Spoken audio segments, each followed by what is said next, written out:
आसिफ भट्ट साहब मेरे सामने बैठे हुए थे। आसिफ भट्ट जो हैं ये ज़ियाउल हक दौर में इनको फांसी हो गई और उस काल कोठरी से ये वापस आ गए। बेनज़ीर साहिबा ने भी फिर इनके हल्के का दौरा किया, सियालकोट का। वो सामने बैठे चाय पी रहे थे और साथ कह रहे थे कि नवाज शरीफ आते ही जेल चले जाएंगे। हमने पूछा जेल चले जाएंगे क्या मतलब? कहते हाँ, जो कन्विक्टेड हैं वो जेल जाते हैं, ये कानून है, लॉ है। अब बात कानूनी बहसों से निकलकर सियासी बहस बन गई। बहस बनते बनते आसिफ भट्ट साहब ने कहा कि ठहरें। मैंने अकील साहब हैं, मियाँ अकील, सुप्रीम कोर्ट के रिपोर्टर हैं, उनको वैसे पूछा कि भाई आपने आज की प्रोसीडिंग वगैरह अटेंड की होगी तो वहाँ क्या देखा? क्योंकि मतीउल्लाह जान अभी कॉल नहीं पिक कर रहे थे, उनका शायद प्रोग्राम था। तो पहला कॉल मैंने मतीउल्लाह जान साहब, सीनियर जर्नलिस्ट हैं हमारे, बड़े हैं, उनको कॉल किया था, उन्होंने नहीं उठाया।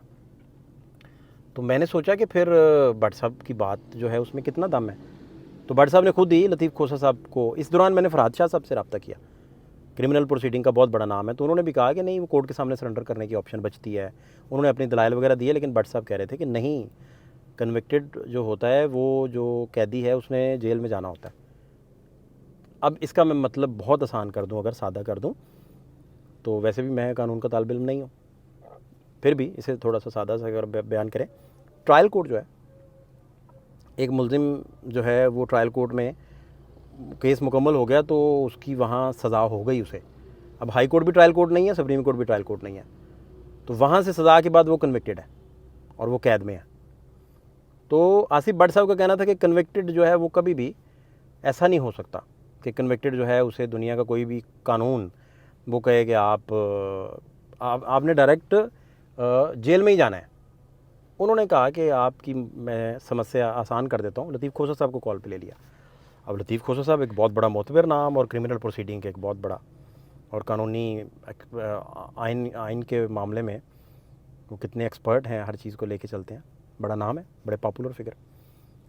खोसा साहब को भट्ट साहब ने कॉल मिला ली। तो खोसा साहब ने कहा कि दुनिया में कोई तसव्वुर नहीं है कि कन्विक्टेड जो है उसे आप जो है वो उसको आपने लाजमी तौर पे जेल में भेजना होता है।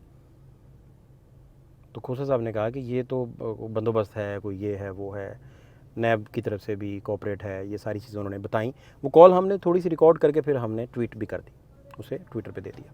उसमें आसिफ भट्ट साहब हैं, वो खोसा साहब से सवाल कर रहे हैं, समझने के लिए कोई एक आध बात मैंने भी खोसा साहब से पूछी, जो मुझे लगा कि और ज़्यादा क्लैरिटी से पूछ ली जाए ताकि देखने वालों को ज़रा और समझ आ जाए कि हम क्या बात कर रहे हैं। अब बात यहीं थमी नहीं, कॉल बैक आ गई मतीउल्लाह जान भाई की। तो मतीउल्लाह जान साहब कहते हैं कि एब्सकॉन्डर जिस अदालत ने किसी मुलजिम को डिक्लेयर किया हो, पीओ डिक्लेयर किया हो, इश्तिहारी डिक्लेयर किया हो, तो उस अदालत के सामने आके उसने पहले सरेंडर करना होता है। तो उस अदालत के सामने सरेंडर करने के बाद जो है वो चीज़ें फिर आगे बढ़ती हैं और फिर उसको हिफाजती ज़मानत मिल जाती है वहाँ, और वहाँ से वो फिर अपने कोर्ट के सामने पेश हो जाता है, मुतल्लिका फोरम के सामने, मुतल्लिका ट्रायल कोर्ट के सामने यानी पेश हो जाता है। ये मतीउल्लाह जान साहब का पॉइंट ऑफ व्यू था।